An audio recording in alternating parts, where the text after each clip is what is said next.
उत्तर प्रदेश के संभल में एक के बाद एक खुलासे हो रहे हैं। शाही जमा मस्जिद के सर्वे के दौरान हुई हिंसा के बाद प्रशासन की तरफ से एक के बाद एक खुलासे हो रहे हैं। प्रशासन ने हाल ही में प्राचीन शिव मंदिर की खोज की तो कथित तौर पर 1978 से बंद था। इस बीच चंदौसी में शनिवार को राजस्व विभाग ने एक जमीन की खुदाई की तो उसके नीचे एक विशालकाय बावड़ी मिली। संभल के जिला मजिस्ट्रेट राजेश पेसिया ने कहा है कि इस स्थल पर भारतीय पुरातत्व सर्वेक्षण ASI से सर्वेक्षण कराने की संभावना पर विचार किया जा रहा है और आवश्यक हुआ तो ASI से अनुरोध किया जा सकता है कि मीडिया से बात करते हुए पेसिया ने कहा कि यह स्थल पहले तालाब के रूप में पंजीकृत था। बावड़ी के ऊपरी मंजिल ईंटों से बनी है जबकि दूसरी और तीसरी मंजिल संगमरमर की है। उन्होंने कहा है कि संरचना में 4 कमरे और एक बावड़ी है।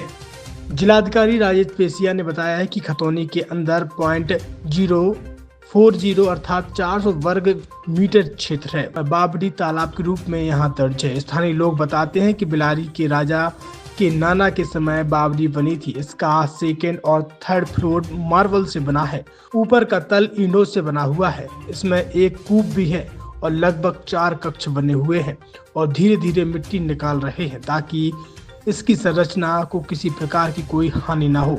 वर्तमान में इसका 210 वर्ग मीटर एरिया ही लग रहा है। शेष क्षेत्रफल कब्जे में है। कम से कम 125 से 150 वर्ष पुरानी बावड़ी हो सकती है। बावड़ी को लेकर दावे किए जा रहे हैं कि इसका निर्माण 1857 में हुआ था। इसके अंदर 12 कमरे और एक कुआं व सुरंग है। अब तक की खुदाई में 4 कमरे स्पष्ट दिखाई दे रहे हैं जबकि 2 JCB की मदद से खुदाई का कार्य जारी है।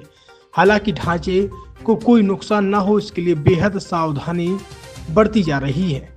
बावड़ी एक पारंपरिक जल संरचना है जिसे प्राचीन भारत में पानी के संरक्षण और भंडारण के लिए बनाया जाता था। यह सीढ़ीनुमा कुएं की तरह होती है जिसमें लोग सीढ़ियों के जरिए पानी तक पहुंच सकते हैं। यह भारतीय स्थापत्य और जल प्रबंधन प्रणाली का एक उत्कृष्ट उदाहरण है। बारिश के पानी को संग्रहित करने के लिए इसका उपयोग होता था। बावड़ी पानी को सहेजने और एक कुशल तरीका था, विशेष रूप से उन क्षेत्रों में जहां पानी की कमी थी। यह केवल जल भंडारण का स्थान नहीं बल्कि एक सामाजिक और धार्मिक केंद्र भी हुआ करता था। गर्मियों में यह जगह ठंडक का एहसास देती थी। समय के साथ बावड़ियों का उपयोग कम हो गया लेकिन आज ये ऐतिहासिक धरोहर और पर्यटन स्थल के रूप में प्रसिद्ध हैं।